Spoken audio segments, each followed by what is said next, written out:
Well, greetings, everyone. Hope you're having a great day today. I'd like to talk a little bit about something that is a big part of how I work with my clients, and that's something that I kind of label looking for the therapeutic exit sign. And what that is trying to find any place, any action, any behavior, any emotion, any value, any environmental shift that will allow people to adjust their perceptions and their perspectives or even their actions completely into a different direction for the therapeutic interaction, which then will hopefully kind of filter down into their daily life. As I've said previously on some of my videos, I often view the therapeutic interaction as kind of set up in a context, almost like within the frame of a picture. And anything that picture is labeled as kind of often gets stuck in that way. So if we stay within the frame of a problem and try to solve the problem from inside that frame, with the entire context being based on the deficit, if you will, or the pathology in extreme cases, oftentimes our ability to help our clients transform becomes limited. So when I'm interacting with people, I'm constantly looking for a way to move them to an exit, if you will, out of that frame. So this exit could be sometimes minor things like little interests the clients have, little actions they've taken in the past. The solution-based therapies often ask, well, what is working? I know what's not working. What is working? And then focus on what is working. And that's another way to kind of move the attention and the perspective of clients toward things that help empower them rather than make them feel marginalized or just hopeless.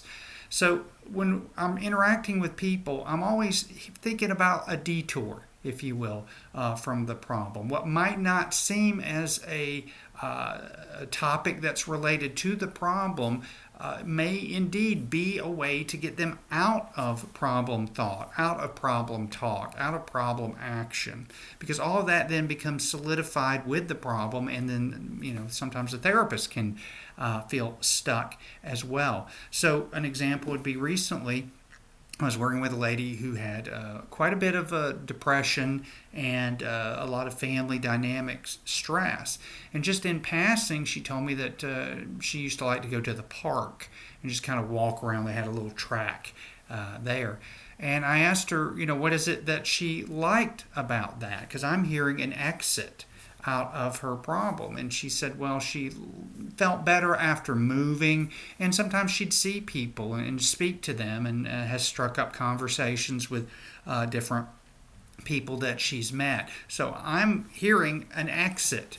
And so that goes into our conversation about, feeling better with movement and exercise. Could be a exercise class that she's always wanted to take that she hasn't, that we can move our focus on. Or meeting people. That's a great, new task, a new idea for her to find her way out of that context of problem-focused interaction, is to get them moving out, going to a different place, a different type of people that she's meeting. So this really led to an in-depth conversation, to where at the end of the session, not only did we have her interested in going to a yoga class, that she was also interested in doing her walk, and I think if something's working, do more of it, but also ways to meet new people and to take some of the attention away from the family dynamic issues and her depression. So within a week or two, we're already starting to see a little bit of shift in her. She's starting to feel better. Her goals and her focus in life are slightly changing.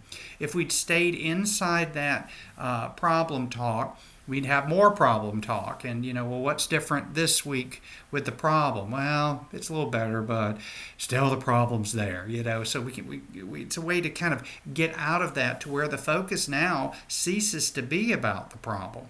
Now, I just want to say, as I always do, people want to be heard. So before we take the exit sign, we need to hear people. We need to listen to people. We need to give them a place to tell their story. After they felt heard and their story's been told, then I think we really need to start looking for those exit signs. Okay, exit here if you want to get out of the problem. Exit here if you want to get out of the impoverished stories. Exit here if you want to focus on strengths and resources, which are always outside the very issue that we're dealing with. So, real short video today. Just kind of think about how can I put in a little more time focusing and listening to those little exit signs that might lead me out of the issue in which I'm in, and who knows what'll happen.